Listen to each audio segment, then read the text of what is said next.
નમસ્કાર, વેલકમ દર્શક મિત્રો. જીએસટીવીની રવિવારની રિયલ ડિબેટમાં આપનું પુનઃ સ્વાગત છે. મિત્રો, અમે દર રવિવારે બહુ જ ચર્ચાસ્પદ અથવા તો હોટ ટોપિક્સ લઈને આપની સામે આવીએ છીએ અને આશય એઝ યુ નો અમારો એ હોય છે કે કોઈ વસ્તુને ચગાવવા કરતા 1 કલાકના અંતે એમાંથી અમારા જે ગેસ્ટ છે એમની સાથેની હેલ્ધી ચર્ચાથી કોઈક સારો નિચોડ નીકળે. મિત્રો, આજે પણ એવો એક લાઈવ સબ્જેક્ટ છે જે તમને, મને અને સૌને સ્પર્શે છે. 19 મહિનાના કોરોનાના વિસ્ફોટ પછી માંડ માંડ જીવન થાળે પડી રહ્યું હતું. ઇકોનોમી સુધરી રહી હતી, માણસ બહાર નીકળી રહ્યો હતો, ધંધા રોજગાર પુનઃ શરૂ થઈ રહ્યા હતા. ત્યાં અચાનક ઓમિક્રોનનો ભય માથા ઉપર ઝળુંબી રહ્યો છે અને આફ્રિકામાંથી શરૂ થયેલો આ વેરિયન્ટ ધીરે ધીરે ભારતમાં પગ પેસારો કરી રહ્યો છે. આશા રાખીએ કે એની ગંભીરતા એટલી ના હોય, પરંતુ precaution is the best thing. હવે વાત એ છે મિત્રો કે સરકાર આ વાયરસને કંટ્રોલમાં લેવા માટે જે મેઝર્સ લે છે, જે રિસ્ટ્રિક્શન્સ લાદે છે, જે દંડ કરે છે, એને આપણે સૌ નાગરિકો અને મીડિયા પણ એને સંપૂર્ણ સપોર્ટ આપે છે, કારણ કે after all it is a matter of concern, it is not a matter of luxury. સવાલ એ છે દોસ્તો કે તમામ રિસ્ટ્રિક્શન્સ, તમામ કાયદા માત્ર ને માત્ર નાગરિકો માટે જ દંડાવવા માટે સત્તાધારી પાર્ટી, રાજકીય પક્ષો એને કેમ ઘોળીને પી જાય છે? વધારે આમાં કઈ વિઝ્યુઅલ્સ બતાવવાની કે દાખલા આપવાની જરૂર એટલા માટે નથી કે છેલ્લા 19 મહિનામાં સમગ્ર ભારતમાં જે રાજકીય કાર્યક્રમો થયા, પોલિટિકલ રેલીઝ થઈ, વિવિધ કાર્યક્રમો થયા, વિવિધ ફેસ્ટિવલ્સ થયા, હજી પણ થવાના છે, તો ત્યાં કોઈ રિસ્ટ્રિક્શન્સ કેમ નહીં? સવાલ એ નથી કે બધું મુલતવી રાખો. Please understand what we are trying to C. એક ધબકતું જનજીવન પુનઃ શરૂ થયું છે. માંડ માંડ લોકોમાં હિંમત આવી છે આટલી કેઝ્યુઅલ્ટી, આર્થિક લોસ પછી. તો એમાં પાછા વળવાની વાત નથી. બહુ જ હિંમતભેર એનો સામનો કરવાનો છે અને પુનઃ 2020 ફેબ્રુઆરી પહેલાની જે સ્થિતિ હતી એ સ્થિતિએ પહોંચીને એક જીવનને લાઈવ બનાવવાનું છે. આના માટે આપણે જે કંઈ પણ કરવું પડે આપણે કરીશું. સવાલ ફરીથી એ છે કે તમામ રિસ્ટ્રિક્શન્સ, ફરીથી કરફ્યુ 1ના બદલે 11 વાગે થયો છે, હજી કદાચ 9 વાગે થાય એવી શક્યતા છે. નાગરિકો મોડા નીકળશે, દંડાશે. કાર્યક્રમોમાં સંખ્યા વધારે હશે 400 થી તો દંડાશે. સવાલ એ છે કે છેલ્લા 2 વર્ષમાં માત્ર નાગરિકો જ ટાર્ગેટ કેમ? રાજકીય પક્ષો કે રાજકીય આગેવાનો એ લોકો કેમ એમનાથી એક્ઝેમ્પશન? ઘણા બધા દાખલાઓ, ઘણી બધી વાતો છે. આના વિશે આપણે ચર્ચા કરીશું. ફરીથી આ કાર્યક્રમનું હાર્દ સમજાવું છું કે we are not against breaching any discipline to curb corona. Please understand. સવાલ એ છે કે આ જે મેઝર્સ ને પેરામીટર્સ છે એની યાર્ડસ્ટિક નાગરિકો માટે અને રાજકીય પાર્ટીને નેતાઓ માટે અલગ અલગ કેમ? બસ આ વાત છે, એની આપણે ચર્ચા કરીશું. અને આજે આ ચર્ચામાં આપણી સાથે ઉપસ્થિત છે બહુ જ એક હેલ્ધી ડિસ્કશન માટે ડોક્ટર યોગેશ ગુપ્તા, જે સિનિયર ફિઝિશિયન છે, જે થોડી વારમાં આપણી સાથે જોડાશે. યોગેશ ચુડગર, જે રાજકીય વિશ્લેષક છે. ડોક્ટર કમલેશ રાજકોર, ભાજપના સિનિયર નેતા છે. અને થોડી વારમાં કોંગ્રેસના ધારાસભ્ય ડોક્ટર કિરીટ પટેલ જોડાશે. કિરીટભાઈ પણ જોડાઈ ગયા છે. આપ સૌનું અહીંયા આ કાર્યક્રમમાં પુનઃ હાર્દિક સ્વાગત છે. અને અગાઉ આપણે આ વિષયમાં અનેક ચર્ચાઓ કરી ચૂક્યા છીએ. તેમ છતાં પણ એવી ઘટનાઓ જોવા મળે છે કે એક એવરગ્રીન સબ્જેક્ટની જેમ એનું વજૂદ ખતમ થવાનું નામ જ નથી લેતું. કમલેશભાઈ, આવું કેમ થાય છે એની વાત આપને પૂછતા પહેલા યોગેશભાઈ, શરૂઆત આપનાથી કરીશ કે કોઈ પણ કુદરતી કે કૃત્રિમ આપત્તિ વખતે નાગરિક શિસ્ત અને રાજકીય શિસ્ત એ બેની ભેદરેખા અને એનો ફરક અને કેમ અલગ અલગ યાર્ડસ્ટિક છે? દક્ષેશભાઈ, તમે બહુ સરસ વિષય આજે લીધો છે. અને એટલા માટે કે નાગરિકો માટેના કાયદાઓ અને બાકીનાઓ માટે નહીં, એમ કેમ? કોરોનાની મહામારી છેલ્લા 19 મહિનામાં આપણે જે જોઈ છે, ફર્સ્ટ વેવ, સેકન્ડ વેવ, હવે આવવાનું છે કે થર્ડ વેવ, આ બધું જોયા પછી જે પરિસ્થિતિ ઊભી થઈ છે, આવી જાતની મહામારી ક્યારેક જ જોવા મળે અને એમાં આપણા ઘણા સ્વજનોને આપણે ગુમાયા. આર્થિક દ્રષ્ટિએ આપણે પાછળ પડી ગયા. કેટલી બધી મુશ્કેલીઓ વેઠવી પડી સરકારને, પ્રજાને અને સામાન્ય માણસોને. અને શિક્ષણનું તો આ વખતે એમ કહેવાય કે ટોટલી ઝીરો થઈ ગયું. આ પરિસ્થિતિમાં એમિક્રોન આવવાનો છે. એમિક્રોને બીજા દેશોમાં તો એના બતાડી દીધું છે અને દિલ્હીમાં પણ અત્યારે એમિક્રોનના કેસ કેટલા બધા વધી રહ્યા છે. આજે જે આંકડો મળતો હતો એ પ્રમાણે ભારતમાં 570 જેટલા કેસ એમિક્રોનના પોઝિટિવ છે. અને આ આંકડા અત્યારે મને કહેતા સંકોચ થાય છે કે સરકારે અગાઉ પણ આંકડાઓ જે આપ્યા હતા એ સાચા નહોતા, છુપાવવામાં આવતા હતા. આ વખતે શું થાય છે એ હવે ખબર પડશે. પણ આનો અર્થ એવો થાય છે કે આ થર્ડ વેવ ગણો અથવા એમિક્રોન વેવ ગણો, એ એટલું બધું ભયંકર આવી રહ્યું છે. બ્રિટન, અમેરિકા તો બરોબર છે, આજે ફ્રાન્સમાં જે આંકડા આવ્યા છે એ લાખની અંદર આવે છે. કોરોના પણ છે, એમિક્રોન પણ છે. ત્યારે આપણે ભારતમાં શા માટે હજુ લક્ઝરી ભોગવી રહ્યા છીએ? માનનીય વડાપ્રધાન શ્રી એકવાર આ વાક્ય વાપર્યું હતું ને મને બહુ ગમ્યું હતું કે જાન હૈ તો જહાન હૈ. જો તમે તમારા પ્રિકોશન્સ લેશો અને તમારો જાન બચાવશો તો તમારે માટે ભવિષ્યમાં જીવવા માટેની તકો છે. બાકી બેદરકાર રહ્યા તો કોરોના કોઈને છોડવાનો નથી. હવે મારે દક્ષેશભાઈ એ કહેવું છે કે મારા તમારા જેવા નાગરિકોને કોરોના છોડવાનો નથી, પણ શું રાજકીય પક્ષોના કાર્યકરોને કોરોના છોડવાનો છે?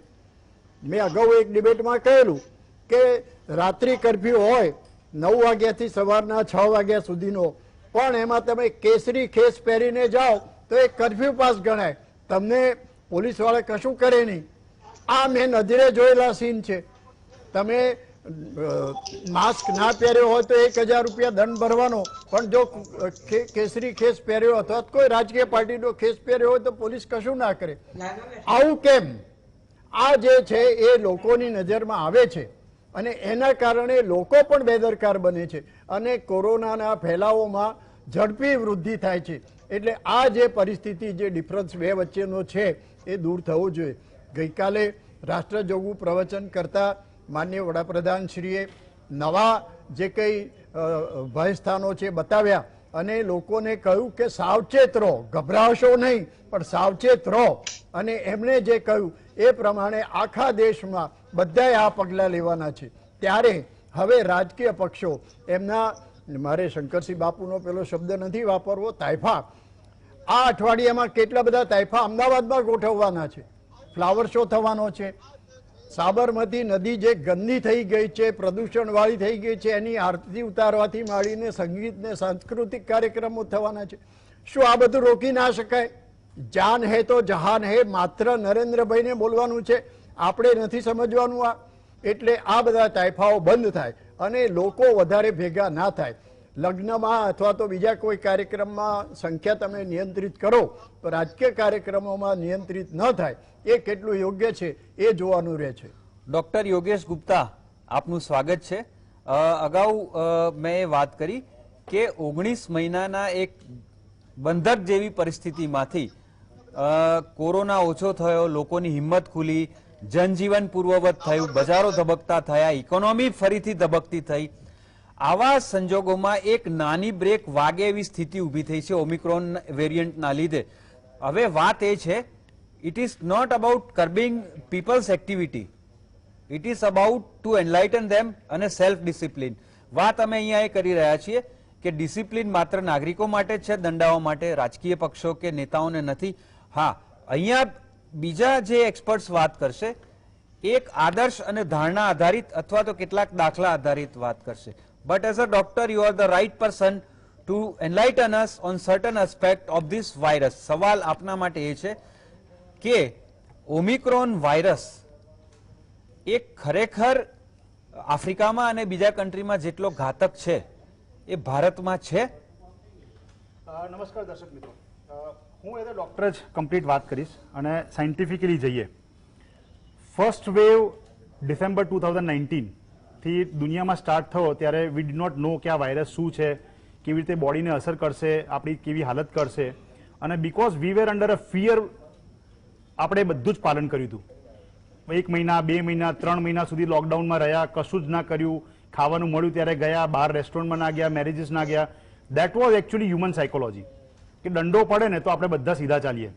પછી કંટાળ્યા અને વેવ પૂરો થયો અરાઉન્ડ ડિસેમ્બર 2020 ની આજુબાજુ, જાન્યુઆરી 2020 ની આજુબાજુ વેવ પૂરો થયો ને ત્યારે લોકો બહાર આવ્યા. પણ એ બહાર આવવાનું main reason scientific was human psychology again. Scientific experts from day one where telling કે 2-3 વર્ષ સુધી તો આ કોવિડ ક્યાંય નથી જવાનું, જુદા જુદા વેરિયન્ટ આવતા જ રહેવાના છે, એના નવા સ્વરૂપ આવતા જ રહેવાના છે. પણ irony in our country, not only in our country, whole world is કે સાયન્ટિફિક એક્સપર્ટ્સનું એકચ્યુઅલી માનવામાં નથી આવતું. એનું બી એક human psychology, because we are not sure. એટલે અમે લોકો હંમેશા કન્ફ્યુઝન વાળી વાતો કરીએ, આ બી થઈ શકે, આ બી થઈ શકે, આ બી થઈ શકે, આ બી થઈ શકે. એટલે લોકોને થાય યાર આને ખબર પડતી નથી, છોડો. એટલે પરસેપ્શનનો વોર સ્ટાર્ટ થાય. એટલે પરસેપ્શન જાન્યુઆરી 2021 થી શું સ્ટાર્ટ થયો? Through political leaders, through Bollywood stars, through many other stars જેને હું આઈડિયલ માનતો હોઉં કે એ લોકો બહાર નીકળ્યા છે તો હું બી બહાર નીકળીશ. એટલે નીકળવાનું ચાલુ થયું. એટલે સાહેબે કીધું એ પ્રમાણે જાન હે તો જહાન હે થી જાન બી હે ઓર જહાન બી હે પર આવ્યા આપણે. કહેવાનો તાત્પર્ય એ છે કે તમારો જે સવાલ છે ને એ સમજવાની વસ્તુ છે. અગેન હું સાયન્ટિફિક વસ્તુ વાપરીશ. સાઉથ આફ્રિકામાં it was mild, Omicron was mild, rapid rise થયો હતો અને તમે જુઓ તો અત્યારે રેપિડ ફોલ થઈ રહ્યો છે within a span of 1.5 month. More than around 40-50,000 cases થયા. નો હોસ્પિટલાઇઝેશન, મિનિમલ હોસ્પિટલાઇઝેશન કહું તો ચાલે, no death or minimal death. એ જ વસ્તુ યુકે યુએસમાં ફોલો કરો તો Omicron started as mild infection, પણ અત્યારે ત્યાં હોસ્પિટલાઇઝેશન વધી રહ્યા છે, ત્યાં ડેથ રેટ વધી રહ્યો છે, નવા વાયરસના ભણકારા ત્યાંથી મળી રહ્યા છે. That is called Delmicron, delta plus Omicron. હવે ઇન્ડિયા માટે આ માઇલ્ડ હશે, આ મોડરેટ હશે, આ ડેલ્ટા વેવ જેવો હશે, કેવી તારાજી થશે, એ મેથેમેટિકલી સમજવાની વાત છે. મેથેમેટિકલી કેમ? South Africa is a small, જે પ્રોવિન્સમાં થયેલો ને is a small province. UK is 6.6 crore, US is 33 crore અને એની અંદર બી એન્ડેમિક છે. It is not pandemic in US. બધા જગ્યાએ નથી થયેલો, બહુ જ મિનિમલ જગ્યાઓ પર થઈ રહ્યો છે અને ત્યાં 2.5-3 લાખ કેસ થઈ રહ્યા છે. મારો દેશ બહુ મોટો છે, મોર દેન 20 કન્ટ્રીઝ કહેવાય આપણા દેશની અંદર. એટલે એની અંદર માઇલ્ડ પણ થાય ને અને 2% બી અંદર ડેથ રેટ થાય તો 5 લાખ કેસની અંદર death rate is huge. Overwhelming of system થતા વાર નહીં થાય લાસ્ટ ટાઈમની જેમ. પણ ઇમ્પોર્ટન્ટ વસ્તુનો આનો સવાલ બીજો એક, અમારા સાયન્ટિફિક એક્સપર્ટ્સની અંદર અમને બે જ બીક છે. આ માઇલ્ડ ઓમિક્રોન હશે, વેરી ગુડ, ઓવરવેલ્મિંગ ઓફ સિસ્ટમ થશે, પહોંચી વળીશું. પણ જો આ વેરિયન્ટ નવા વેરિયન્ટનો રૂપ આપે તો પછી આ કોવિડ ક્યાંય નથી જઈ રહ્યો અને નવો વેરિયન્ટ કેવો આવશે કોઈને ખબર નથી. સો કહેવાનો મિનિંગ એ છે કે પ્લીઝ પ્રિવેન્શન ઇઝ કેમ ઇમ્પોર્ટન્ટ છે. એનું કારણ આ છે કે આ વેરિયન્ટને તમારે ફેલતા અટકાવવો જ પડે. અધરવાઇઝ ક્યાંથી નવો વેરિયન્ટ આવશે અને ક્યારે આપણને હેરાન કરશે એ સાઉથ આફ્રિકામાં આપણને એક્ઝામ્પલ મળી ચૂક્યું છે. વી નેવર થોટ કે સાઉથ આફ્રિકાથી વેરિયન્ટ આપણને હેરાન કરશે, because it was a small country, ત્યાં બહુ ફેલાવો થયો જ નથી, ત્યાંથી પણ વેરિયન્ટ આવ્યો અને એ અત્યારે આખા દુનિયાને હચમચાવી રહ્યો છે. સાહેબે કીધું એ પ્રમાણે યુરોપ હેઝ ફોલન. હું વર્ડ વાપરી શકું, યુરોપ હેઝ ફોલન. એમને ખબર જ નથી પડી રહી કે એમના જોડે શું થઈ રહ્યું છે. એ લોકોએ 2 ડોઝ પૂરા કરી દીધા, બુસ્ટર ડોઝ આર્મીને બોલાવીને આપી રહી છે. યુએસ તો બુસ્ટર ડોઝ ક્યારનો પૂરું કરવાનું પ્લાન કરીને બેઠું છે અને આપી રહ્યું છે, બચ્ચાઓને આપી ચૂક્યું છે. They also don't know. So India માટે એ જ ઇમ્પોર્ટન્ટ છે, સમજવાની વસ્તુ છે કે પ્રિવેન્શન કરવાની જરૂર છે. થશે નહીં થાય એ 3 મહિનામાં ખબર પડી જ જવાની છે સાહેબ. 3 મહિના પછી we will have data whether it was mild, હોસ્પિટલાઇઝેશનની જરૂર પડી કે નહીં, ડેટા છુપાવ્યા કે ના છુપાવ્યા. પણ વર્સ્ટ સિચ્યુએશનને માની લઈએ અને આપણે અત્યારે પ્રિવેન્શન કરતા થઈ જઈએ, એ પછી નાગરિકો હોય અને પોલિટિકલ પાર્ટીઓ હોય. પોલિટિકલ પાર્ટીઝની અંદર જે રેલીઝ ચાલે છે એમાં બી નાગરિકો જ છે ને, એ બી તો કોઈકના ઘરના લોકો જ છે, એ લોકો બી ફેલાવાના જ છે બધે, એટલે એ નાગરિકો જ છે. એમાં વાત એ છે કે એમાં એક્સ્ટ્રા ઇમ્યુનિટી, પોલિટિકલ ઇમ્યુનિટી વાળા નાગરિકો છે. સાહેબે કીધું એ પ્રમાણે હું માનું છું કે પોલિટિકલ ઇમ્યુનિટી વાળા નાગરિકો છે. પણ ફ્રેન્કલી સ્પીકિંગ આ હું સાયન્ટિફિકલી કહું, હ્યુમન સાયકોલોજી છે. જે રીતે હું મારો પ્રોફેશન ચલાવું છું, તમે તમારો પ્રોફેશન ચલાવો છો, એ લોકો પોતાનો પ્રોફેશન ચલાવી રહ્યા છે અને એમને રિલીઝ કરવી છે. Election commission and judiciary should come out and tell them કે બંધ કરો. મારા કહેવાથી નહીં કરે, તમારા કહેવાથી નહીં કરે, સર જેવા વડીલ કહીને થાકશે ને તોય નહીં કરે. Only 2 people can tell them, judiciary and election commission. મારા દેશ માટે બહુ જરૂરી છે આ અત્યારે. ડોક્ટર કિરીટ પટેલ, સ્વાગત છે કાર્યક્રમમાં. અને આપે જે ચર્ચા સાંભળી, પોલિટિકલ રેલીઝ, કાર્યક્રમો, સરકારી આયોજનો, ફેસ્ટિવલ્સ, 19 મહિનાથી અનેક પ્રકારના રિસ્ટ્રિક્શન્સ છે. નાની નાની ચૂંટણીઓ થઈ છે, હમણાં ગ્રામ પંચાયતોની પણ થઈ, એમાં પણ ટોળા ભેગા થયા છે. મહત્તમ સંખ્યાની કોઈ જગ્યાએ કોઈ એનું પાલન કર્યું નથી. તો પ્રશ્ન એ છે કે આ બધા કાયદા છે, આ દંડ છે, એ માત્ર નાગરિકો પૂરતા જ છે, પોલિટિકલ પાર્ટીઝને કેમ કોઈ અડી શકતું નથી અને બેફામ થાય છે? એટલે આપ બંને પોઝિશન ઉપરથી વાત કરો કે અને ખાસ તો આપને કે છેલ્લા 19 મહિનામાં આપના ધ્યાનમાં એવો કોઈ રાજકીય કાર્યકર કે નેતા છે કે જે રેલીમાં સ્ટેજ ઉપર માસ્ક ઉપર ફર્યા હોય, 50,000 25,000 માણસ ભેગા થયા હોય, જ્યારે રિસ્ટ્રિક્શન 500-700 ના હોય, એવા કોઈને દંડ થયો એવું આપને યાદ છે? કોઈ નથી દર્શનભાઈ. જે યોગેશભાઈ ચુડકર અને ડોક્ટર ગુપ્તા સાહેબ જે વાત કરી રહ્યા હતા એ હું શાંતિથી સોબત હતો. આપે પણ કહ્યું કે there should be A discipline, but હું એવું કહું છું કે there should be A discipline, but it should be for all, not only for the people, it should be for the political party and ruling party. હમણાં 2 દિવસ પહેલા હું જોતો હતો કે આપણા દેશના આદરણીય વડાપ્રધાન નરેન્દ્રભાઈ મોદી એમને સવારે 10 થી 11 વાગ્યા સુધી જે દેશના ડોક્ટર્સ હતા, આરોગ્ય વિભાગના અધિકારીઓ હતા અને જે મહત્વના રાજ્યના અને દેશના અધિકારીઓ હતા, એમના જોડે 1 કલાક મીટિંગ લીધી. કોના માટે? કોરોના માટે. કે કોરોના માટે શું કરવું જોઈએ, ગાઈડલાઈન શું, તમે સોશિયલ ડિસ્ટન્સ સચવાવવું જોઈએ. આ બધું કર્યા પછી એ વારાણસી ગયા અને વારાણસી એમને 2 થી 1.5 થી 2 લાખ લોકોની સભાને સંબોધી. આજ બતાવે છે કે સરકાર શું કરવા માટે ડિસિપ્લિનની તમે વાત કરો છો એક બાજુ, તો જ્યારે તમે સવારે ઓફિસમાં બેસી અને લોકોની ચિંતા કરો છો અને પછી 4 કે 5 વાગે તમે 1.5-2 લાખ લોકોની રેલી યોજો છો, તો સૌથી પહેલા તો દેશના વડા તરીકે તમારે ધ્યાન રાખવું જોઈએ.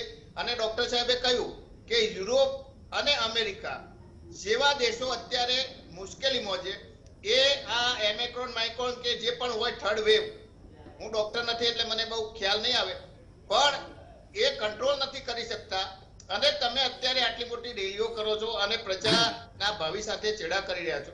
અને જે અનુભવ થયા છે ગયા 19 મહિના સુધી જે કોરોના થયો લોકોને, અને હમણાં જ યોગેશભાઈએ કહ્યું કે આંકડા સરકાર એવું કહે છે કે 10,000, અત્યારે જે ફોર્મ ભરાઈને આવ્યો એના આંકડા જુદા, વિધાનસભાની અંદર થયેલા આંકડા જુદા, અને સરકાર કહે છે કોઈ મૃત્યુ પામ્યું નથી, અમે તમામ સુવિધા આપી, રેમડેસિવિરના ઇન્જેક્શનો આપ્યા. શું શું પરિસ્થિતિ થઈ એ લોકો સારી રીતે જાણે છે. અને આ બધું ભોગવવાનું કોને? નાના વેપારીઓએ, નાની પ્રજાએ. તમે જોઈ રહ્યા છો તો તમે 2 વર્ષનો છેલ્લા આપણા દેશના ઇકોનોમીના આંકડાઓ જુઓ. જે નાના ઇન્ડસ્ટ્રી જે MSM કહેવાય, મીડિયમ એન્ડ સ્મોલ ઇન્ડસ્ટ્રીઝ, એ 80 થી 90% એવા ધંધા બંધ થયા અને 3 કે 4 એવી કંપનીઓ હતી કે જેનો ધંધો 4 થી 5 ગણો થયો. આ શું બતાવે છે કે માત્ર તમારે ડિસિપ્લિન રાખવી હોય તો એ લોકો માટે નહીં રાખવાની, તમારા માટે સરકારે પહેલા તો રિસ્ટ્રિક્શન મૂકવું જોઈએ. અને હમણાં ડોક્ટર વાત કરતા હતા કે આને 2 જ લોકો કંટ્રોલ કરી શકે, એક ઇલેક્શન કમિશન અને જ્યુડિશિયરી. હું તો એવું માનું છું ડોક્ટર સાહેબ કે ઇલેક્શન કમિશન એ અત્યારે સરકારની પપેટ બની છે, માત્ર જ્યુડિશિયરી જ આ લોકોને કંટ્રોલ કરી શકે છે. જેમ કે ગુજરાતની અંદર તમે જુઓ કે કોરોના દરમિયાન નામદાર ગુજરાત હાઈકોર્ટે સુઓ મોટો પિટિશન દાખલ કરી અને સરકારને કહ્યું કે તમે શું કરવા માંગો છો. અને એ દરમિયાન ગઈ વખતે જે કોરોના થયો, કોરોનાની મહામારી, એ વખતે સરકારની નિષ્ફળતાઓ એ બહાર આવી અને અત્યારે સરકાર તમે જુઓ તો અત્યારે સરકાર જે આગામી સમયની અંદર જે ઉત્સવો, મહોત્સવો અને સરકારી કાર્યક્રમો કરવાની છે એમાં વ્યસ્ત છે. અત્યારે તમે જુઓ છો કે ગુડ ગવર્નન્સની ઉજવણી થાય, આટલા આઝાદી કા અમૃત મહોત્સવની ઉજવણી થાય, પણ સરકારે વિચાર્યું છે કે આ બધાથી લોકોને શું થઈ રહ્યું છે. લોકોને ખરેખર સરકારે તૈયારી કરવી હોય તો જ્યારે આ નવો માઇક્રોન કે થર્ડ વેવ આવવાનો છે ત્યારે લોકોને શું તકલીફ પડવાની છે, લોકોને પૂરતી સુવિધાઓ મળવાની છે કે નહીં, એની તૈયારી કરવી જોઈએ. એના બદલે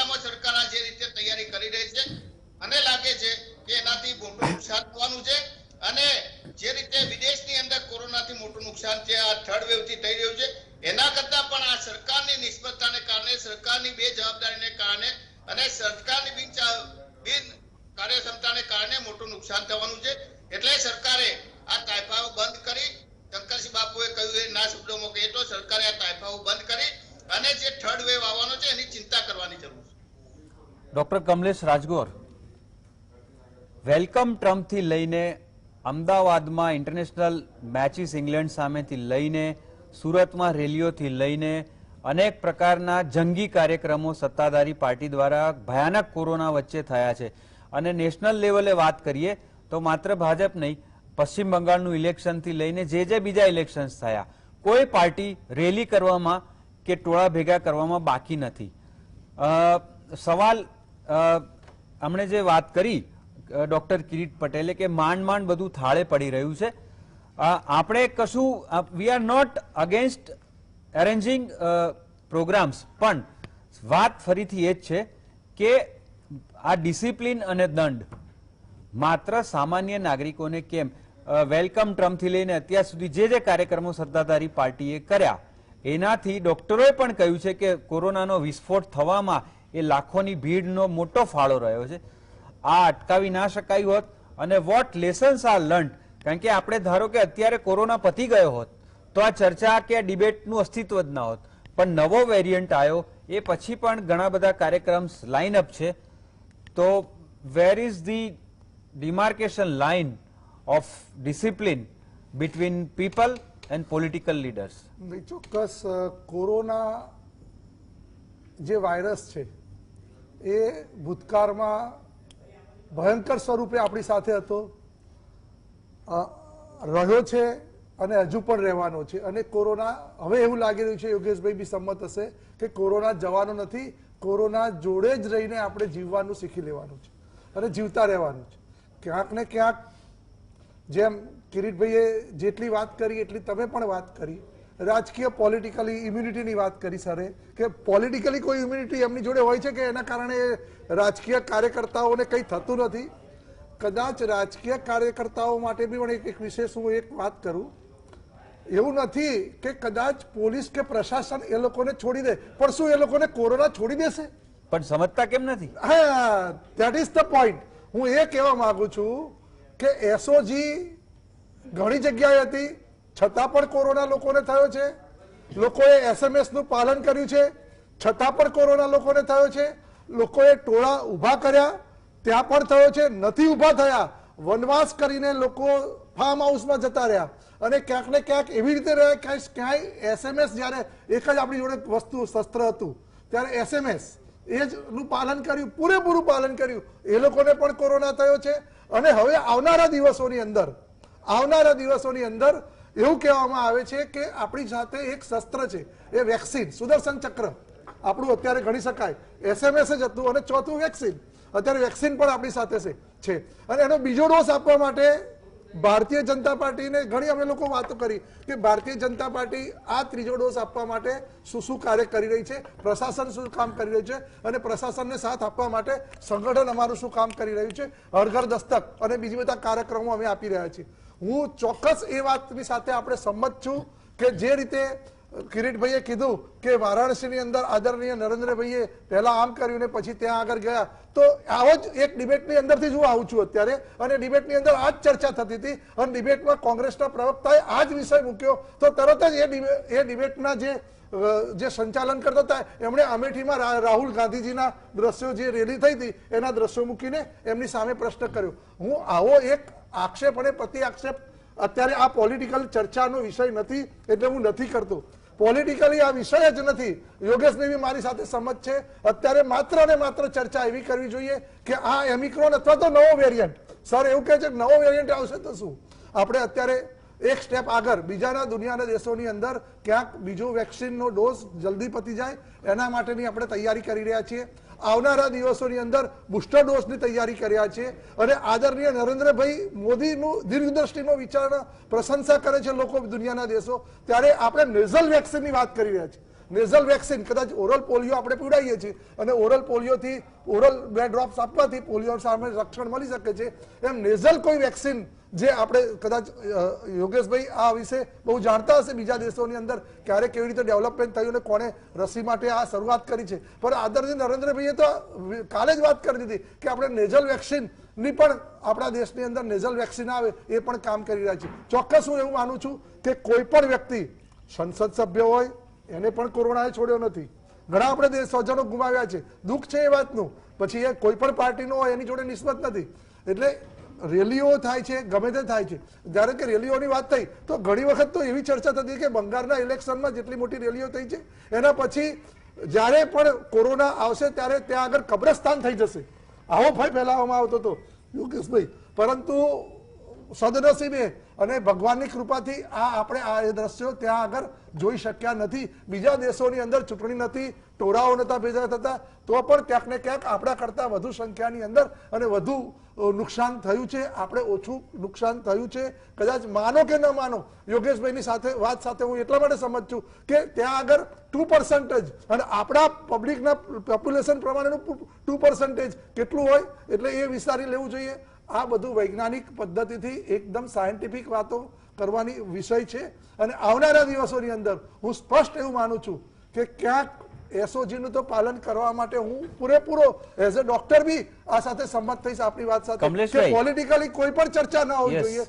આ રાજકીય પક્ષના લોકો માત્ર સત્તાધારી પક્ષ છે અને આવું કરે છે એવું પણ ન હોવું જોઈએ. અને ભાઈ વિરોધ પક્ષ બી હોય છે એ પણ ન હોવું જોઈએ. પરંતુ હું એટલું તો માનું છું કે આવનારા દિવસોમાં ચેતી જાઓ, ક્યાંક ને ક્યાંક ચેતતો નર સદા સુખી રહેશે અને ક્યાંક કંઈક તમે સેકન્ડ વેક્સિન ન લીધી તો ભારતીય જનતા પાર્ટીના કાર્યકર્તાઓએ અત્યાર સુધી એક પણ કાર્યકર અમે એવો બાકી નથી રાખ્યો. આટલું મોટું સંકટ દુનિયાના મોટામાં મોટું સંકટ બ્રેકનો ટાઈમ થયો છે. દર્શક મિત્રો, કમલેશભાઈની વાત એક બ્રેક પછી આગળ વધારીશું. એમાં આપણે એમને એ પણ પૂછીશું કે વડાપ્રધાન નરેન્દ્ર મોદીની વાતને બીજેપી અને નાગરિકો રિલિજિયસલી ફોલો કરે છે, તો જાન હે તો જહાન હે ની જે વાત છે એને એ લોકો કેમ ફોલો નથી કરતા કે ગાંઠતા નથી? અને ખાસ કરીને બીજેપીમાં જ્યાં જ્યાં જંગી રેલીઓ થઈ એમના આ કીધા પછી તો એમાં લીગલી કે કાનૂની પગલાં ના લેવાયા તો કઈ નહીં, ચલો, પણ એઝ એ પાર્ટી સિનિયર લીડરશીપે એમની બ્રીચ ઓફ ડિસિપ્લિન જેને કરી એની સામે કયા પગલાં પાર્ટી તરીકે લીધા એ પણ આપણે પૂછીશું.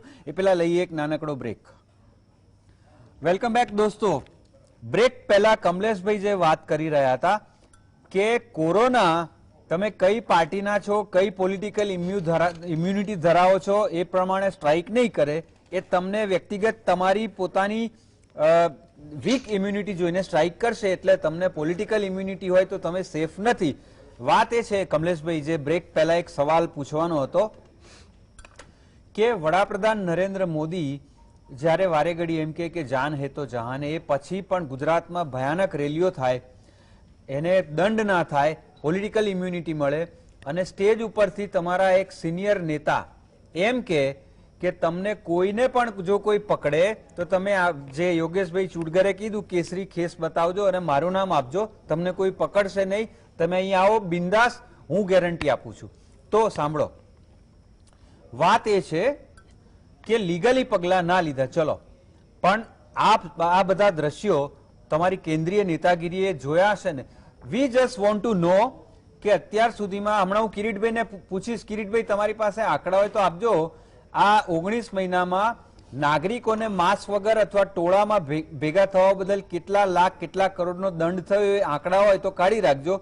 મારો સવાલ એ છે કમલેશભાઈ કે આવા દ્રશ્યો સર્જાયા કેન્દ્રીય નેતાગીરીએ જોયા હશે, એક પણ સામે પગલા લેવાયા હોય કે કોઈને ડિસિપ્લિનરી રીતે કાઢી મૂકવામાં આવ્યા હોય, તમે પેલો કાનૂની દંડ બાજુ પર મૂકો, એવો કોઈ દાખલો હોય તો મને કહો.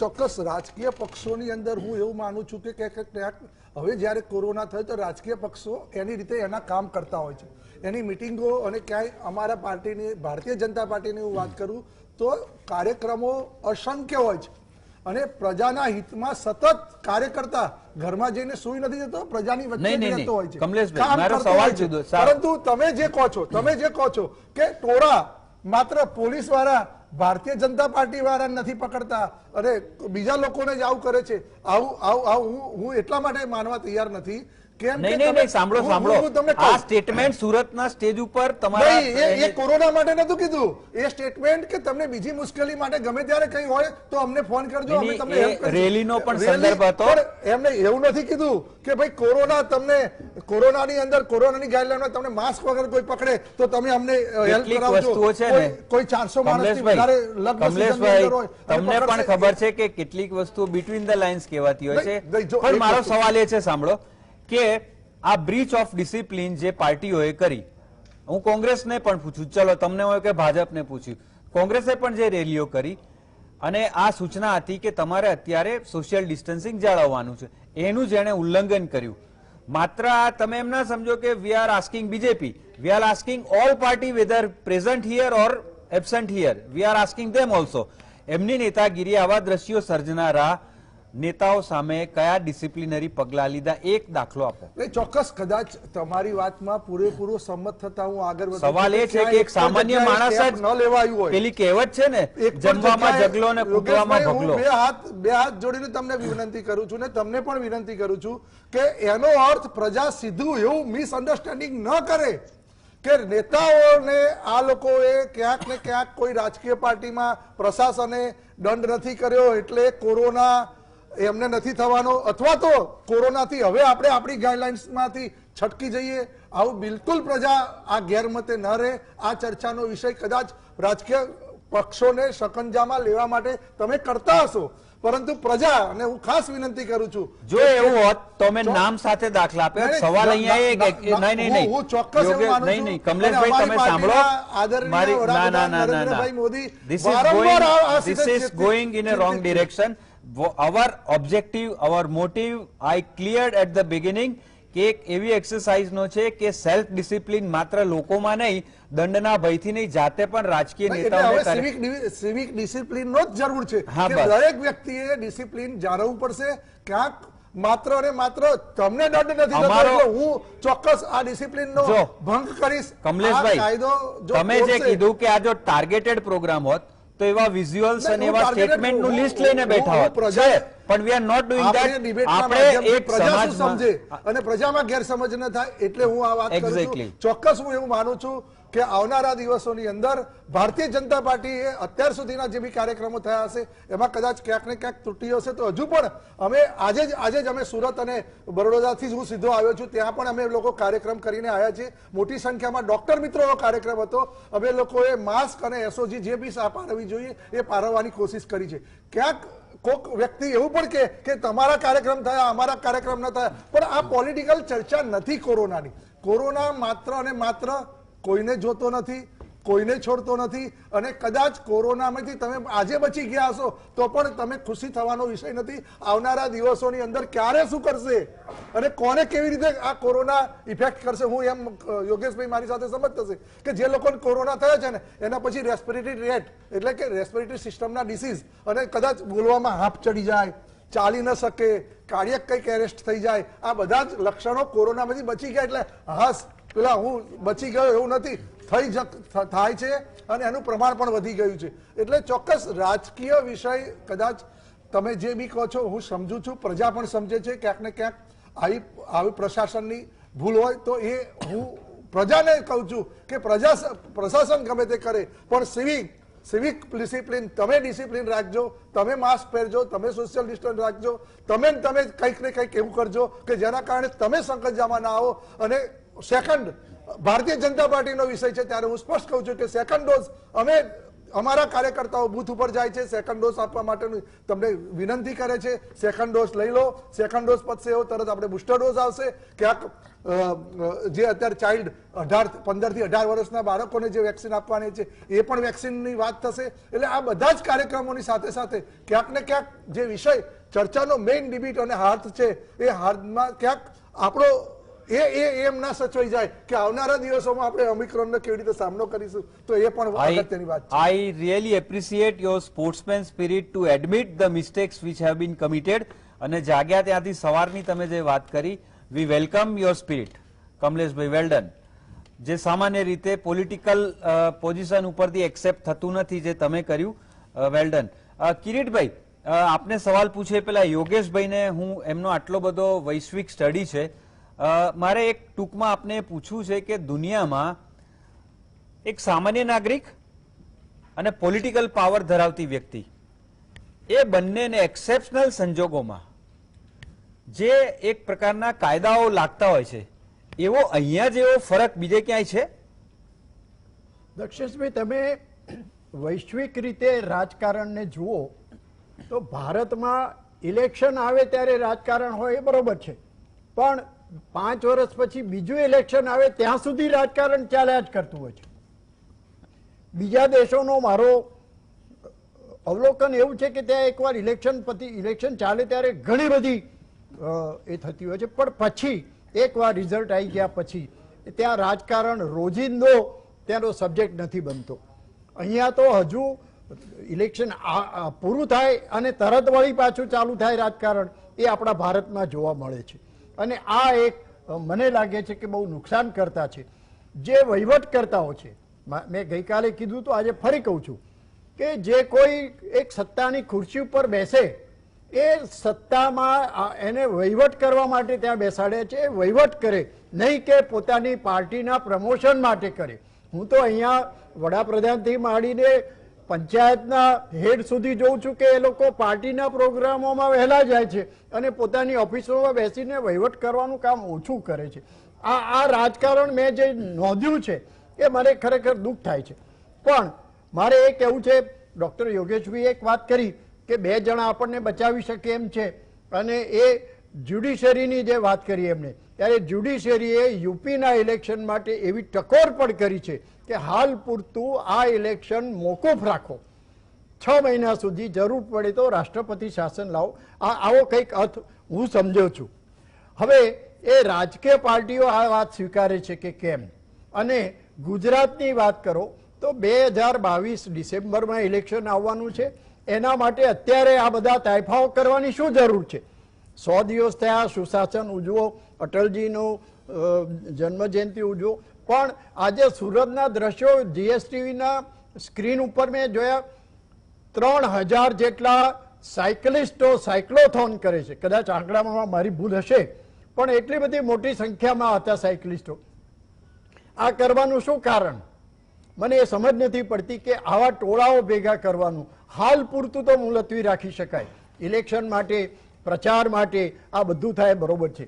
અને ડૉક્ટર કમલેશભાઈએ એક વાત સ્વીકારી કે કોરોના કોઈને છોડતો નથી. એના 2 દાખલા આપું કે ભૂતપૂર્વ મુખ્યમંત્રી રૂપાણી સાહેબ સ્ટેજ ઉપર હતા અને ત્યાં એ ગબડી પડ્યા હતા અને પછી એમને કોરોના છે એવું જાહેર થયું અને પોતે 7 દિવસ માટે થયા. એવી રીતે નાયબ મુખ્યમંત્રી નીતિનભાઈ પટેલને પણ કોરોના થયો, પણ એ તો બધા ઊંચી પોસ્ટ ઉપર બેઠા હતા એટલે એમને યુએન મહેતા અને વગેરે વગેરે બધી સરસ સર્વિસો મળી રહી. સામાન્ય માણસોનું શું? હું તો સામાન્ય એટલે મારા જેવાની વાત નથી કરતો, એ રેલીઓમાં આવેલા કાર્યકરોનું શું? એ પોતાના ખર્ચે ત્યાં દોડતા આવ્યા છે અને જે તે પાર્ટીના ખેસ પહેરીને દોડતા હોય છે, કોંગ્રેસ હોય કે આપ પાર્ટીઓ જે હોય તે. અને એ લોકોને આ થાય ત્યારે એમને યુએન મહેતા ક્યાં મળવાનું છે? એટલે મારું કહેવાનું એ છે કે હવે દરેક જણાએ આ વાત સાચવવાની જરૂર છે અને પોલિટિકલ પાર્ટીઓ મહેરબાની કરીને ઇલેક્શન આવવાનું છે એને ધ્યાનમાં રાખીને અત્યારથી આવી રેલીઓ ના કરે અને ભલે અગાઉથી ગોઠવાઈ ગયા હોય એ કાર્યક્રમો પણ રદ કરે અને ફ્લાવર શોથી માંડીને બીજા બધા જે કાર્યક્રમો અત્યારે આ અઠવાડિયામાં થવાના છે, 31ની ઉજવણી કરવાની તમે મનાઈ કરો છો અને એક બાજુ તમે ઉજવણી કરવામાં પૂરતા પૈસા સરકારના અને લોકોના ટેક્સના ખર્ચો છો. આ કેટલું યોગ્ય છે? એટલે કોરોના કોઈને છોડવાનો નથી. અને આ એમિક્રોન તો અત્યારે એમિક્રોન શબ્દ છે, ડૉક્ટર યોગેશભાઈએ કીધું કે તો ડેમિક્રોન પણ થઈ જાય, એટલે ડેલ્ટા અને એટલે આ જે વાયરસ છે કયું રૂપ પકડશે એ ખબર નથી. એટલે આપણે સાવચેત રહેવાની જરૂર છે. દર્શક મિત્રો, યોગેશભાઈએ જે વાત કરી એમાં હું થોડું ઉમેરું કે આટલું ભયાનક પ્રોજેક્શન જે થઈ રહ્યું છે, લેટસ હોપ કે વેક્સિનના 2 ડોઝ લીધા પછી એટલી એની ભયાનકતા ના હોય અને આપણને ધારો કે થાય તો ટચ કરીને જાય, because the world must move ahead.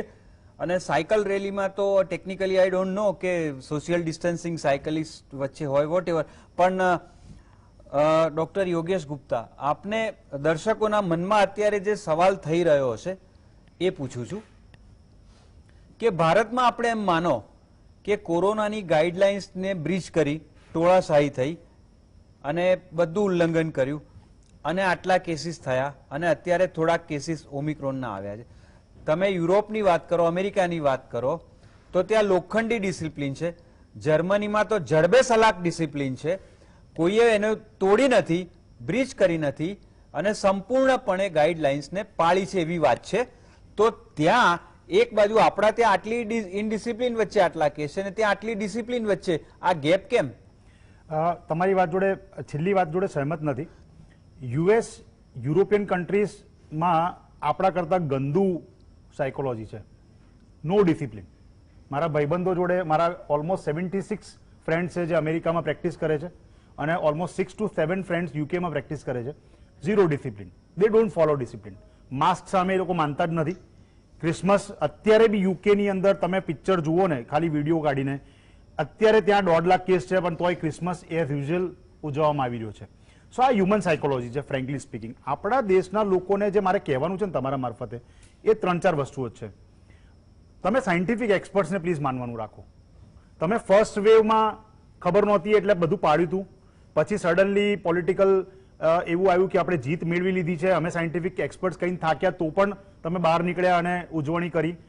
અને second wave suddenly delta wave જે ગોરિલાના રૂપ લઈને આપણા સામે આવીને ઉભો રહ્યો, જે આખી દુનિયાને ખબર જ નહોતી અને આપણે હેરાન થયા હતા. ઓમિક્રોન તો આપણને કહીને આવી રહ્યો છે. લેટ મી સે ઇટ વેરી બ્લન્ટલી, ઓમિક્રોન આપણને કહીને આવી રહ્યો છે કે હું તમારા દેશમાં આવી રહ્યો છું. સડનલી નથી આવી રહ્યો. નવેમ્બર 12 થી આપણને કહી રહ્યો છે કે હું તમારા દેશમાં આવી રહ્યો છું, દસ્તક દઈ રહ્યો છું, આવી રહ્યો છું. આપણે એને પ્લીઝ કરીને, મહેરબાની કરીને હાથ જોડીને પાછો આપણા ઘરમાં ના લાવશો. આપણા માટે ઇમ્પોર્ટન્ટ છે પ્રિવેન્શન. હું ફરી પ્રિવેન્શનનો વર્ડ વાપરીશ. હવે તમે એમ કહેશો પ્રિવેન્શન એટલે શું?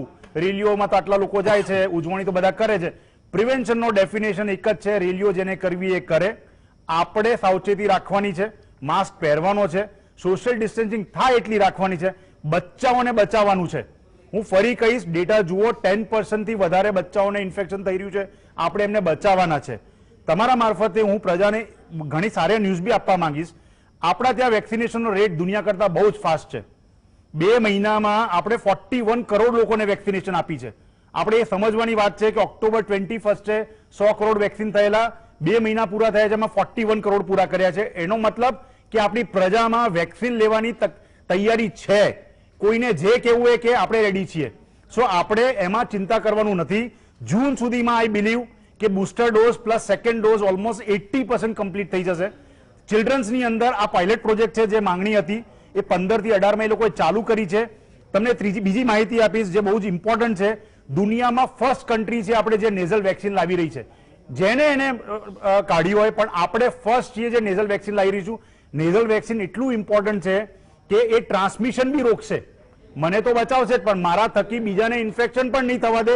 મારા બચ્ચાઓને નીડલથી દૂર રાખશે અને તાત્કાલિક ધોરણે તમે એને આપી શકીશો. That is coming between January mid થી ફેબ્રુઆરી. યોગેશભાઈ, આમાં એક વચમાં એક સવાલ એડ કરી દઉં, આપ કન્ટિન્યુ કરજો.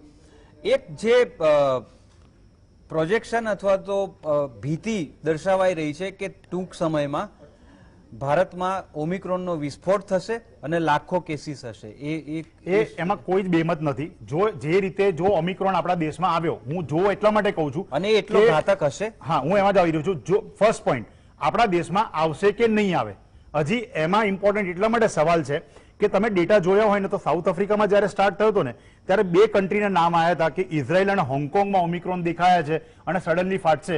પણ ઇઝરાયલ અને હોંગકોંગની અંદર તમે જુઓ તો સડનલી વિસ્ફોટ નથી થયો. વિસ્ફોટ થયો ક્યાં? યુરોપમાં અને યુએસમાં, જ્યાં બુસ્ટર ડોઝ આપી દેવામાં આવ્યા છે ને જ્યાં. એટલે ક્યાંક ને ક્યાંક ઓમિક્રોન આપણા દેશમાં આવશે કે નહીં આવે એ હજી આપણને ખબર નથી. આવશે, જો આવ્યો તો ડેફિનેટલી એ વિસ્ફોટ થશે, એમાં કોઈ જ બેમત નથી. હવે વિસ્ફોટનો ડેફિનેશન શું છે? તમે આંકડાની દ્રષ્ટિએ જુઓ તો તમે જે બતાવવાના છો ને એ ડેલી કેસીસ બતાવવાના છો. સો ડેલી કેસીસમાં ડેફિનેટલી વિસ્ફોટ થશે. લાસ્ટ ટાઈમ 2 લાખ સુધી પહોંચ્યા હતા. I believe we will rich around 5 to 6 lakhs a day in Omicron. પણ એની અંદર હવે આંકડાની આખી આટાગુટી ચેન્જ થશે. ડેલ્ટા વેવમાં હોસ્પિટલાઇઝેશન અને ડેથની વાત હતી. ઓમિક્રોનના ખાલી અંદર મારા માનવા પ્રમાણે, કેમ કે ડેલ્ટા વેવમાં આપણે બહુ જ હેરાન થયા છે, આપણને હાઇબ્રિડ ઇમ્યુનિટી મળેલી છે. That is another scientific word that public will not understand. પણ હું એમને ખાલી એટલું કહીશ કે સારી વસ્તુ થઈ છે આપણા જોડે કે ડેલ્ટા વેવમાં આપણે બહુ જ હેરાન થયા, પણ એની સાથે ભગવાને આપણને એની એક ઇમ્યુનિટી બી આપી અને સાથે આપણને 2 ડોઝ ઓફ વેક્સિન મળ્યા. એ એઝ ગુડ એઝ બુસ્ટર છે. એટલે આપણા ત્યાં આ માઇલ્ડ રહેવાની વકી છે. એટલે active new case daily definitely વધારે થશે, પણ ભયાનક થવાના ચાન્સીસ અત્યારે મારું માનવું છે કે બહુ જ ઓછા હશે. પણ ઇમ્પોર્ટન્ટ છે ઓછા હશે કહું છું, અગેન કન્ફ્યુઝિંગ વર્ડ વાપરું છું કેમ કે સાયન્સનો માણસ છું. વિસ્ફોટ થાય, ડેથ રેટ વધે, હોસ્પિટલાઇઝેશન વધે તો એ વખતે આપણે ચેતીએ ને તો નહીં ચાલે. સો કહેવાનો તાત્પર્ય એ છે they are doing there profession. આપણે એમાં કશું જ નહીં કરી શકીએ. આપણે આપણી સાવચેતી રાખવાની છે. Please go for vaccination. બચ્ચાઓનું વેક્સિનેશન ચાલુ થાય, ફરી પાછા મિસઅન્ડરસ્ટેન્ડિંગના વાતાવરણ ઊભું થશે. Don't follow that. બચ્ચાઓની અંદર વર્ષોથી ઇમ્યુનિટી માટે ઇમ્યુનાઇઝેશન કરવામાં આવે છે. જન્મથી લઈને 18 વર્ષ સુધી ઇમ્યુનાઇઝેશન કોન્સ્ટન્ટલી આપણા દેશમાં ચાલે છે. આપણા ત્યાં એની હિસ્ટ્રી બહુ સારી છે.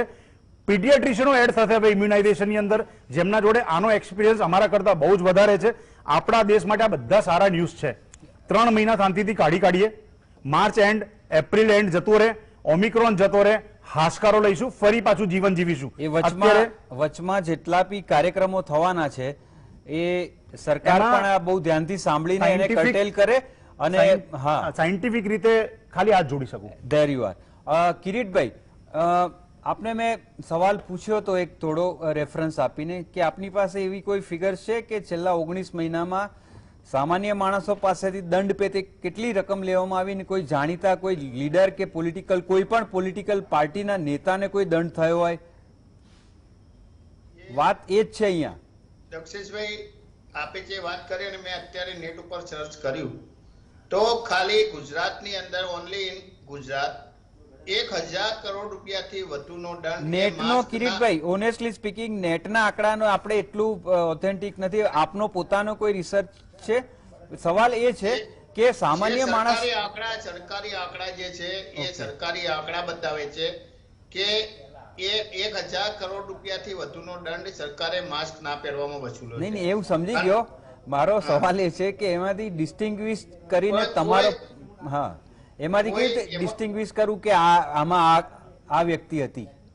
એમાં કોઈ પણ એ કોંગ્રેસનો નેતા હોય કે ભાજપનો, મને કોઈ દિવસ એવું જાણવા નથી મળ્યું કે આ નેતાઓ ના પાસેથી દંડ વસૂલ. ઓકે, મને જવાબ મળી ગયો. દર્શકો, આપને પણ આ જવાબ મળી ગયો. કિરીટભાઈ, બીજો સવાલ પૂછું જો, થોડોક સમય ઓછો છે, કે જેમ 19 મહિના નાના બાળકો લેપટોપમાં લોગિન કરીને ઓનલાઈન ભણતા શીખી ગયા. કમલેશભાઈ, તમે જુઓ તો એમ થાય કે આ 3.5 વર્ષનું બાળક નર્સરીમાં ભણે છે, એ લોગિન કરી રહ્યું છે અને 19 મહિનામાં તો એક્સપર્ટ થઈ ગયા છે ઓનલાઈન ભણવામાં. પછી વર્ક ફ્રોમ હોમ ચાલ્યું પ્રોફેશનલ્સનું. તો હવે હજી કોરોના, જે ડોક્ટર યોગેશ ગુપ્તાએ કહ્યું કે જ્યાં સુધી જાય નહીં ત્યાં સુધી કોઈ બહુ ઉછાળછળા વેળા કોઈએ કરવાની જરૂર નથી. તો જો 3 વર્ષનું બાળક ઓનલાઈન ભણી શકતું હોય, લાઈવ સ્ટ્રીમિંગથી શીખી શકતું હોય, પ્રોફેશનલ્સ વર્ક ફ્રોમ હોમ કરી શકતા હોય, તો આટલા ટેકનોલોજીના યુગમાં પોલિટિકલ પાર્ટીઓએ કોઈ પણ રેલી કરવા માટે કે કોઈ કાર્યક્રમો કરવા માટે, ઇન્ક્લુડિંગ વાઇબ્રન્ટ, બધા લોકોને ભેગા કરીને ટોળા કરવાના બદલે આ ના થઈ શકે? મને પૂછ્યું છે ના, મેં કિરીટભાઈને પૂછ્યું છે.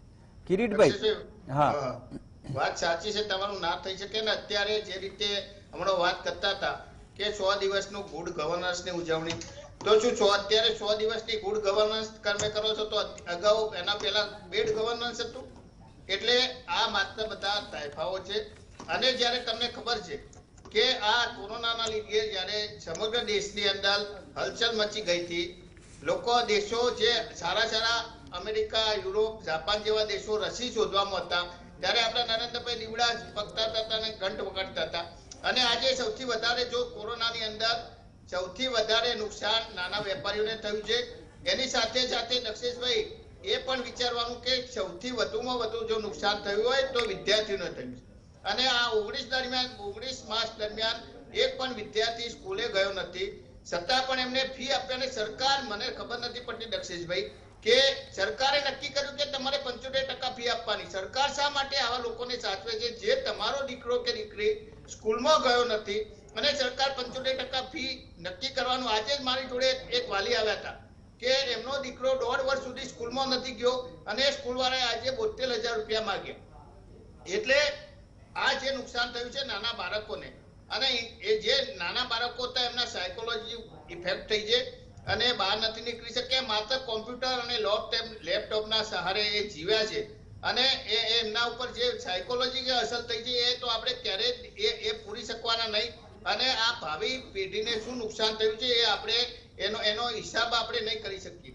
એટલા માટે જ કહું છું દક્ષેશભાઈ કે સરકારે બધું બંધ કરી અને પક્ષાપક્ષીથી દૂર રહી અને જે નુકસાન આપણે થયું છે, જેમાંથી આપણે પસાર થયા છે, એ ફરીથી ના થાય એના માટે સાવચેતી રાખવાની જરૂર છે. અને આપણા મીડિયમ જીએસટી ના ટીવીના માધ્યમથી પણ કહું છું કે સરકારે આ બધું બંધ કરી અને ગુડ ગવર્નન્સ અને ઉજવણીઓ બંધ કરી અને આને કંટ્રોલ કઈ રીતે કરી શકાય એની ઉજવણીઓ, એનું સંશોધન શરૂ કરવું. કમલેશભાઈ, જ્યાં સુધી કોરોનાનો ઓમિક્રોનનો ભય માથા ઉપર ઝળુંબે છે, ડોક્ટર યોગેશે જે ચેતવણી આપી સીધી જ કે ડોન્ટ ટેક ઇટ લાઇટલી, તો આવા સંજોગોમાં કોઈ પણ પોલિટિકલ પાર્ટી, આપણે એમ નથી કહેતા બધું ઠપ કરી દો, કેન્સલ કરી દો, જીવન ધબકવું જોઈએ, પ્રવૃત્તિઓ ધબકવી જોઈએ, એ જ જીવન છે. તો એને બીજી રીતે સેફ રીતે કરી શકાય. નાના છોકરાઓ જો લાઈવ સ્ટ્રીમિંગ થી ભણતા હોય તો આ શક્ય નથી? નહીં, ચોક્કસ શક્ય તો છે જ, એમાં કોઈ સવાલ નથી કે શક્ય નથી. તમે ગમે રીતે ગોળ ગોળ ફરીને જે પણ વાત આવો એના માટે પોલિટિકલ પાર્ટીને જ માત્ર હાથો બનાવવાની વાત કરો અથવા તો પ્રશાસન જેના હાથમાં છે એ લોકોને જ હાથો બનાવવાની કોશિશ કરશો. નહીં, મેં છોકરાઓનું બી કીધું અને પ્રોફેશનલ્સનું બી કીધું કે જો એ લોકો જો ઓનલાઈન આ રીતે કરી શકતા હોય તો પોલિટિકલ પાર્ટી રિસ્ટ્રેન્ટ રાખીને આ કેમ ના કરી શકે? આજે માત્ર અને ટોરાઓ, માત્ર અને માત્ર પોલિટિકલ પાર્ટીઓની વાત થાય છે તો હું કહું કે બીજા પ્રસંગોની અંદર પણ થાય છે. બીજા પ્રસંગોમાં બી ક્યાંક ને ક્યાંક રાજ્ય સરકારે ચોક્કસ ક્યાંક ને ક્યાંક જે સૌથી પહેલા કમલેશભાઈ એક જ મિનિટ તમે સાંભળો, હલકો કર્યો છે. અત્યારે પ્રજા કોક માસ્ક વગર જાય તો બી પણ પોલીસ અત્યારે પકડતી નથી. મારી વાત સાંભળો, we are not here to implicate you or him. આપણે અહીંયા બેઠા છીએ કે ક્યાં ક્યાં આવું થઈ રહ્યું છે કલેક્ટિવલી તમે કાઢો, વી વિલ ડેફિનેટલી હિટ ધેમ. નહીં, પણ બીજો એક વિષય એવો છે કે માત્ર એના કારણે, ઓમિક્રોનના કારણે બધા જ બધું બંધ કરીને બેસી જવું, પોતાનું કઈ વસ્તુ કરવું જ નહીં, આર્થિક ધંધા બંધ કરી દેવા. હા, ચોક્કસ ઘણા લોકોએ હમણાં એક વાત કરી કે સાહેબ 9 વાગ્યાનો કર્ફ્યુ લાગે છે અને એના તમે 8 વાગે કરશો તો શું 1 કલાકમાં તમારે કોરોના નહીં થાય? એવો કોઈ સાયન્ટિફિક આધાર છે જ નહીં કે આ 1 કલાક કર્ફ્યુ વહેલા કરવાથી કદાચ આપણે ઓમિક્રોનથી બચી જઈશું. ચોક્કસ જે યોગેશભાઈએ કીધું કે આપણે પ્રિવેન્શનની અંદર વેક્સિનેશનની સાથે સાથે નાનું મોટું, જો હું એવું કહું છું કે વ્યક્તિગત ઘણા ડોક્ટરોનું યોગેશભાઈ સાથે કદાચ સંમત હશે કે નહીં, એવું પણ માનવું છે કે ટોરામાં રહેલો માનવી હર્ડ ઇમ્યુનિટી થોડી વધુ ડેવલપ થાય છે, થોડી, અને એના કારણે ક્યાંક ઘાતક આપણી જે રેઝિસ્ટન્ટ પાવર છે, આપણા આમાં સહજ આપણી જે ઇમ્યુનિટી છે એ સહજ ઇમ્યુનિટી વધારે ડેવલપ થાય. અને સહજ ઇમ્યુનિટી આયુર્વેદ શાસ્ત્રમાં કીધું છે કે વ્યક્તિમાં પોતાની સહજ ઇમ્યુનિટી આપણા વિસ્તારની અંદર અને આપણા દેશની અંદર વધારે છે, એટલે ક્યાંક ને ક્યાંક આપણે ફાયદો થાય છે. કમલેશભાઈ, અમે એ જ વાત કરીએ છીએ કે એક તમે ક્લોસેટમાંથી બહાર આવ્યા છે, એમાં પાછા પૂરવાની વાત જ નથી. Life must go on with every vibrant colours. સવાલ એ જ છે કે આમાં ફોકસ કઈ બાબત ઉપર હોવું જોઈએ જેથી કરીને બધું જ ચાલે અને તેમ છતાં સલામત રહેવાય. Doctor Yogesh Gupta, final word in 1 minute. કોઈ પણ આ પ્રોફેશન છે, હું એ પહેલા કીધેલું, કોઈ પણ પ્રોફેશનમાં જ્યારે કોવિડ આવ્યો ને તો તમારા બિઝનેસની અંદર હર્ટ થયું, તમે ઇનોવેશન કરેલું. હું ખાલી 2 જ વસ્તુ કહીશ અને અંત કરીશ. પ્રોફેશનલ, હું પોલિટિકલ પાર્ટીઓને 2 વસ્તુ કહીશ. તમારે રેલી ના કરવી જોઈએ, તમારે ઇનફેક્ટ બહાર નીકળીને વેક્સિનેશન માટે લોકોને ઉત્સાહિત કરવા જોઈએ અને તમારી જે ચાહના છે લોકો વચ્ચે એ તમે વેક્સિનેશનમાં યુઝ કરો. મોદી સાહેબે બર્થડે વખતે 2 કરોડ વેક્સિનેશન પૂરા કર્યા. રાહુલ ગાંધીએ, સોનિયા ગાંધીએ, અખિલેશ યાદવે, બધા જ લીડરોએ જેમની ચાહના છે એમને વેક્સિનેશન માટે લોકોને બહાર લાવવા જોઈએ, ડ્રમ પીટીને બહાર લાવવા જોઈએ. એનાથી મારા દેશનું ભલું થાય છે. સેકન્ડ વસ્તુ એવું તમે કરી શકો કે જે તમારા પાર્ટીના કાર્યકર્તાઓ છે એમને વેક્સિનેશન નથી લીધા તો તમે એમને પાર્ટીના કાર્યકર્તાની જે મેમ્બરશીપ છે એમાં સસ્પેન્શન કરો. This is how you can create perception. મારો ખાલી એટલું જ કહેવું છે કે જો આજે પોલિટિકલ ડિબેટ હતી એટલે હું બોલ્યો આ બે વસ્તુ, હું કહેત નહીં, પણ you can innovate in your profession also.